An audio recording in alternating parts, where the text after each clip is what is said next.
Assalamualaikum warahmatullahi wabarakatuh.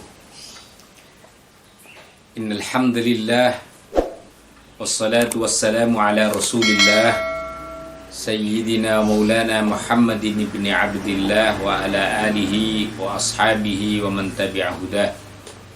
Amma ba'du. Allahumma subhanaka la ilma lana illa ma 'allamtana innaka antal alimul hakim. Allahumma 'allimna ma yanfa'una wanfa'na bima 'allamtana wa aslih lana sya'nana amin ya rabbal alamin. Muslimin dan muslimat, bapak-bapak, ibu-ibu, segenap wali santri dan seluruh santri pesantren Tahfidz Al-Kaukab rahimana wa rahimakumullah, hafizana wa hafizakumullah. Pada pertemuan kali ini kita tentu masih melanjutkan kajian kita dalam fikih Ramadan dan fikih Syam yang dipandu oleh kitab Al-Fiqhul Islami wa Adillatuh, dan kita masih juga membahas tentang Sunanus Saumi wa adabuhu, hal-hal yang disunnahkan saat puasa dan akhlak-akhlak atau adab yang harus kita perhatikan saat kita menjalankan ibadah puasa. Baik, mari kita awali dengan membaca basmalah. Bismillahirrahmanirrahim. Teringat oleh kita ada beberapa hal yang disunnahkan dan sangat dianjurkan dalam syariat saat kita melaksanakan ibadah puasa. 6 hal sudah kita sampaikan, dan insya Allah kesempatan kali ini masih ada 3 hal juga setidaknya yang perlu kita perhatikan dan kita pedomani supaya kita mendapatkan segala keutamaan dan sunnahnya puasa, sehingga semakin melengkapi kesempurnaan ibadah ini untuk kemudian diterima oleh Allah dan mengantarkan hikmah kepada kita semuanya. Baik, sunnah yang berikutnya, yang ke-7 yang disampaikan mu'allif di dalam kitab beliau ini adalah at-tawsi'atu 'alal 'iyali awil usrati wal ihsani ilal arham. Hendaknya orang yang melakukan puasa itu memberikan kelonggaran, memberikan keleluasaan, atau bisa juga dimaknai memperbanyak kesenangan dan kebahagiaan kepada keluarganya, kepada familinya, kepada orang-orang yang punya hubungan kekeluargaan, terutama tentu kepada keluarga intinya, anak-anak dan istri daripada orang yang melakukan puasa. Hal ini dimaksudkan tentu memberikan kebahagiaan, keleluasaan, baik secara lahiriah maupun secara kebutuhan batiniyah. Bil khusus terutama tentu kaitannya dengan masalah nafkah kepada anak-anak dan istrinya, yang mungkin biasanya hanya katakanlah agak tidak memadai, tetapi kalau bulan Ramadan, bulan saat dia melakukan puasa, sebaiknya dia berikan kelonggaran atau sesuatu yang lebih daripada hari-hari atau bulan-bulan sebelumnya. Maka di sini diteruskan wal iktsaru minas shadaqati 'alal fuqara'i wal masakin. Dan juga sangat dianjurkan, disunnahkan untuk memperbanyak sedekah, memperbanyak uluran tangan kita untuk kepentingan dan hajat para fakir miskin, para du'afa, orang-orang yang tidak mampu. Saat-saat puasa, disitulah justru sangat disunnahkan, dianjurkan kita memperhatikan nasib-nasib mereka. Di sini diriwayatkan ada sebuah hadis yang menyatakan annahu sallallahu alaihi wasallam, kan hadis ini diriwayatkan juga Imam Bukhari dan Imam Muslim, adalah Rasulullah sallallahu alaihi wasallam kana ajwadun nasi bil khairi, orang yang sangat baik budi pekertinya, orang yang sangat peduli kehidupannya, orang yang sangat bagus perilakunya dengan memperhatikan segala kebajikan. Wa kana ajwadu ma yakunu fi Ramadan hina yalqahu Jibril. Dan kebaikan, keluhuran budi pekerti Rasul itu justru semakin menjadi, semakin meningkat kebaikannya pada bulan-bulan Ramadan, terutama saat-saat beliau sering berjumpa dengan malaikat Jibril alaihissalam, saat-saat beliau banyak mendapati wahyu kalamullah azza wa jal, firman Allah Ta'ala. Dari situ dinyatakan betapa Rasul memang pada bulan Ramadan justru semakin dekat sekali dengan keluarganya, semakin dekat dengan para fuqara wal masakin, semakin beliau peduli dan memberikan banyak bantuan dan hadiah di saat-saat beliau melakukan puasa di bulan suci Ramadan. Wal hikmatu fi dzalika tafrighu qulubis shaimina wal qaimina lil ibadah bidaf'i hajatihim. Hikmah untuk kita didorong oleh syariat, dianjurkan oleh syariat memperbanyak sedekah, memperbanyak bantuan kepada fuqara masakin dan du'afa, itu supaya kita semua yang sedang beribadah, yang sedang melakukan puasa, benar-benar bisa fokus, bisa konsentrasi, bisa nyaman, khusyuk dan tenang di dalam melaksanakan ibadah. Tidak lagi susah-susah untuk kemudian mencari kebutuhan asasinya. Misalnya kalau orang puasa, mohon maaf, misalnya di tengah puasanya dia harus masih berpikir nanti malam berbuka apa, sahur apa, itu kan pasti membuat prihatin dirinya, dan itu pasti mengganggu ketenangan ibadahnya. Nah, disinilah kemudian memang diajarkan oleh Rasulullah, di mana saat kita lapar dahaga, ingat kepada saudara-saudara kita yang mungkin sering dialami lapar dan dahaga itu karena keterbatasan hidupnya, dan kita diminta mengulurkan tangan sebagai sesuatu yang melatih diri kita untuk peka dan peduli. Sekali lagi, terutama dalam kondisi saat seperti ini, di mana krisis ekonomi terjadi banyak di masyarakat kita. Saya sering menekankan dan memberikan contoh, bahkan alhamdulillah di komplek saya sendiri sekarang sudah berlaku, ada diberikan tempat khusus. Di situ dinyatakan siapa yang membantu terbuka, langsung aja ditaruh bantuannya di situ.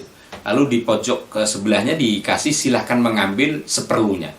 Jadi yang berlebih silahkan memberi, yang butuh silahkan mengambil seperlunya.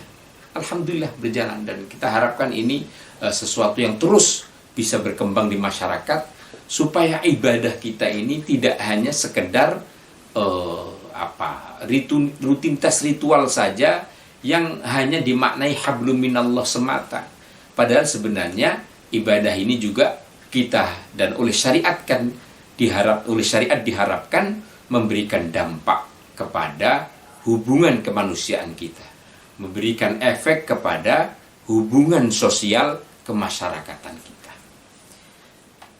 Nah, Bapak Ibu para santri sekalian, lalu kemudian diteruskan sunnah yang ke-8 berikutnya adalah al-ishtighalu bil ilmi wa tilawatil qur'ani wa mudarasatihi.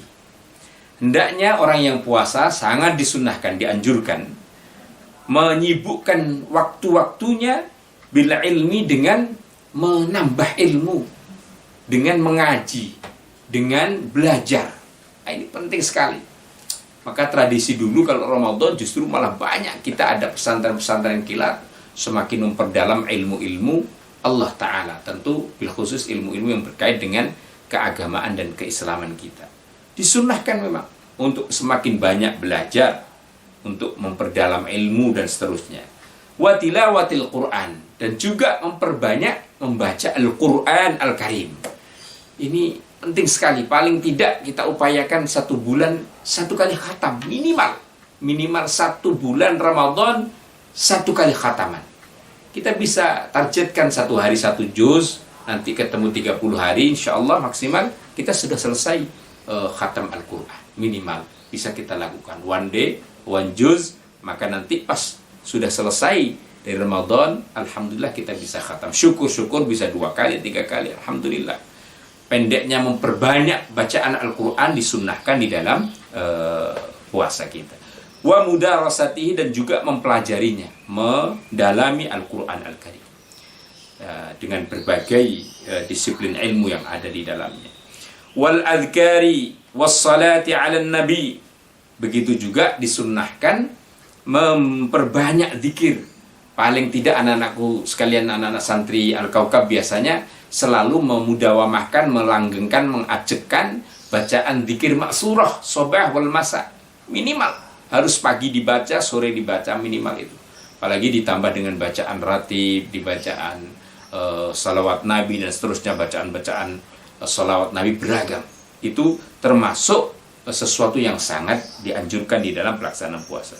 Kullama tayassara lahu dzalika lailan aw naharan.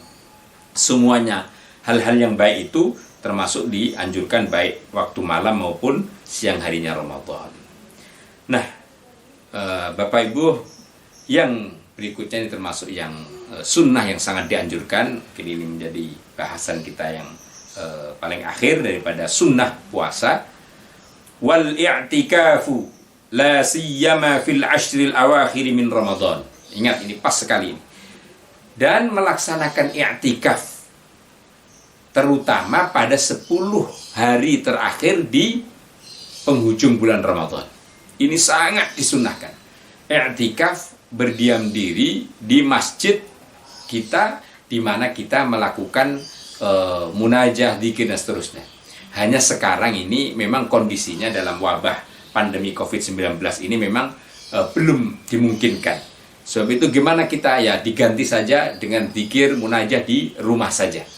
Kalau memang wilayahnya atau daerahnya dimungkinkan, ya silahkan saja melakukan i'tikaf di masjid. Tetapi kalau kemungkinan di masjid ternyata banyak kerumunan orang, ternyata banyak manusia yang kemungkinan potensi persebaran COVID itu kok besar, maka sebaiknya kita tidak lakukan i'tikaf untuk sementara waktu. Dan kita bisa ganti dengan banyak berzikir, munajah, dan qiyamul lail di rumah. Tetapi kalau tempat-tempat yang aman, tentu kembali kepada hukum awal, yaitu kita sangat disunnahkan melakukan i'tikaf di masjid. Li'annahu aqrabu ila siyanatin nafsi 'anil manhiyat. Karena itu i'tikaf di masjid itu sungguhnya sangat membantu menjaga diri kita dari segala sesuatu yang dilarang oleh Allah Ta'ala. Wa ityaniha bil ma'murat, dan pada saat yang sama membantu kita untuk melatih mudah menjalankan hal-hal yang diperintahkan oleh Allah. Di dalam i'tikaf di masjid kita bisa berzikir, kita bisa bermunajah, bisa melakukan tilawatil Quran, bisa juga ta'lim dan seterusnya, dan menghindari sesuatu yang dilarang oleh Allah. Pastinya kalau kita i'tikaf, pasti kita akan menjauhi misalnya perkunjingan, perseteruan, lalu sikap-sikap kemaksiatan dan seterusnya. Insya Allah akan dijaga oleh Allah Ta'ala. Dan yang paling penting di sini, wali rojai an yusadafa lailatal qadri idh hiya munhasratun fi. Dan yang paling penting untuk i'tikaf 10 hari supaya kita mendapati Lailatul Qadar. Mendapati anugerah dan keberkahan Lailatul Qadar yang memang di dalam hadis dinyatakan oleh Rasulullah banyak sekali kemungkinan hadir dan turunnya Lailatul Qadar ini di 10 terakhir, terutama malam-malam ganjil di bulan Ramadan. Sebagaimana hadis Rasulullah sallallahu alaihi wasallam, ruya an Muslimin annahu kana yajtahidu fil ashril awakhir ma la yajtahidu fi ghairihi. Rasulullah itu bahkan begitu luar biasa di 10 hari terakhir ibadahnya, munajahnya, dan begitu pula akhlaknya pada 10 akhir Ramadan. Diriwayatkan pula dari Sayyidah Aisyah radhiyallahu anha, kana an-nabiyyu sallallahu alaihi wasallam idza dakhala al-ashr al-awakhir ahya al-laila. Adalah Nabi sallallahu alaihi wasallam kalau sudah masuk 10 terakhir dari bulan Ramadan, beliau hidupkan malam-malamnya dengan qiyamul lail, dengan tadarrus Al-Quran, dengan salat tahajud dan seterusnya.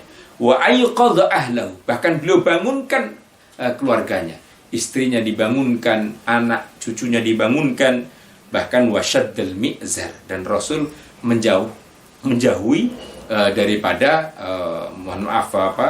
hubungan istri saat-saat di 10 akhir Ramadan untuk lebih fokus i'tikaf dan mendapati Lailatul Qadar.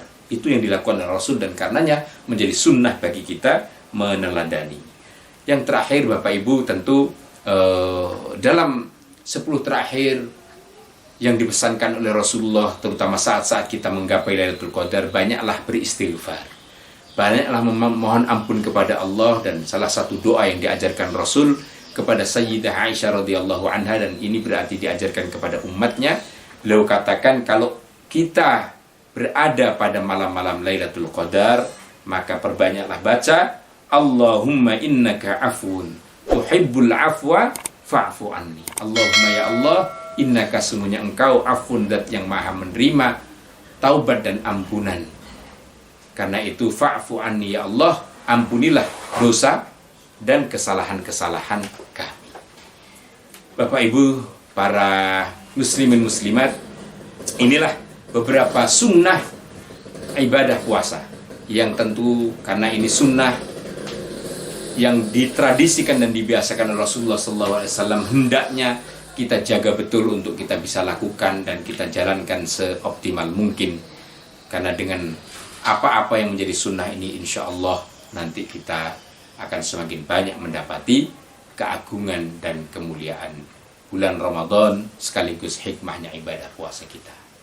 Mari diakhiri dengan doa kafaratul majlis. Subhanakallahumma wa bihamdika asyhadu an la ilaha illa anta astaghfiruka wa atubu ilaik. Wassalamu alaikum warahmatullahi wabarakatuh.